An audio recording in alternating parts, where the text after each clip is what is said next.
यदि कसैले तपाईँलाई सोच्न छोड्नुहोस् भन्यो भने के तपाईँ मान्नुहुन्छ? आज म यो एउटा किताब don't believe everything you think Joseph न्युगेनको किताब लिएर आएको छु। यो किताबले चाहिँ नि सोचले चाहिँ मानिसलाई पीडा दिन्छ हैन, र सबै सोच चाहिँ नि यथार्थ हुँदैन भन्ने कुरा चाहिँ बताउन खोजिएको छ यसमा।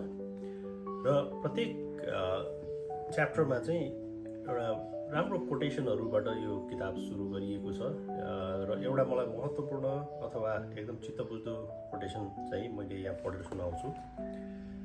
यसले के भन्छ भने, a crowded mind leaves no space for a peaceful heart. यदि हाम्रो दिमागमा सोचहरू धेरै छन् भने यसले हाम्रो मनलाई शान्ति दिँदैन भन्ने कुरा चाहिँ यसमा भनिएको छ।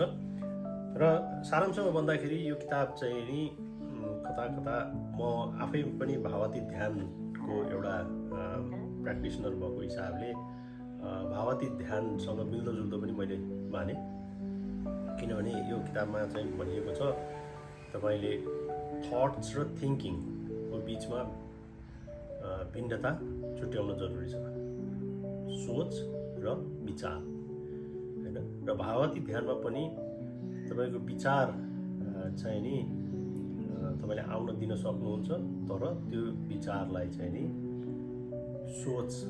धेरै सोचेर त्यसलाई बिल्डअप हुन दिनु हुँदैन भन्ने कुरा नै सिकाइन्छ। र यो किताबमा पनि त्यही भनिएको छ, तपाईँको मनमा विचार आउन सक्छ, तर धेरै सोचेर तपाईँले चिन्ता बाहेक अरू केही पनि पाउनुहुन्न।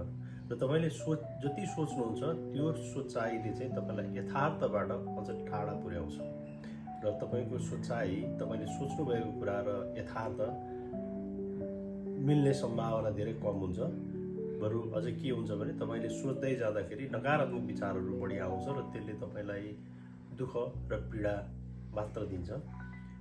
तसर्थ हामीले चाहिँ नि सकेसम्म सोचलाई चाहिँ नि सोचबाट हामी टाढा बस्नुपर्छ भन्ने कुरा यो पुस्तकमा भनिएको छ।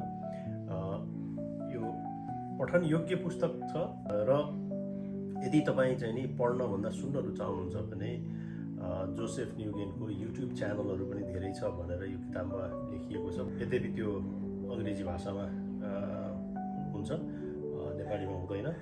र मैले यो पुस्तकमा भएको र लेखकले बताउन खोजेको कुरा सारांशमा राखेँ।